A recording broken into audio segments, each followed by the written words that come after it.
Ito mga boss, may gagawin po tayo na makina ngayon na Nissan NV350.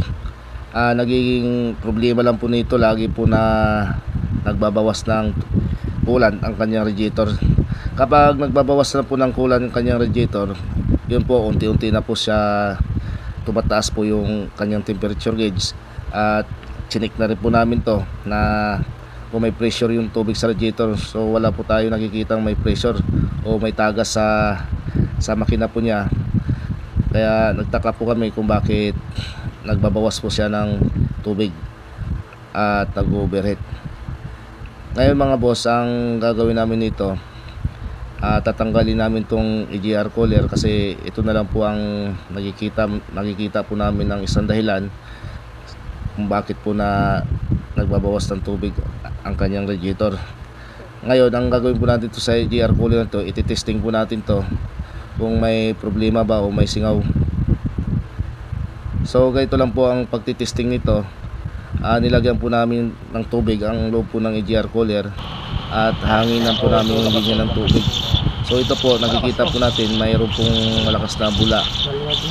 Hangin po yan na galing po sa linya ng tubig sa EGR cooler. Kaya umorder po kami ng surplus at pinadala po namin dito sa shop. Pero ang gagawin po namin bago namin ikabit to, ititesting po namin to para sigurado po na wala pong problema kasi surplus po ito. Kaya kailangan po natin na makakasiguro sa pagkabit po nito na hindi na siyang sumingaw, dahil po pag sumingaw ito baka mag-overheat po ulit itong makina na to at baka masira po ang kanyang makina. Kaya ito po ang gagawin natin. Bago na po natin ikabit, ititesting ko muna itong EGR cooler nya.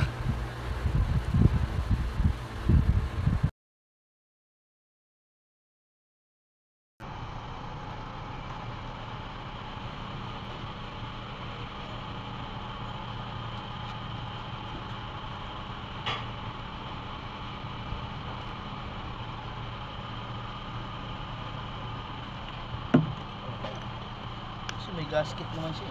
Oo. Bakit wala yan? Dito ang tagas, may gasket naman siya dito. May iniisip ko. Bakit na rin ba pa?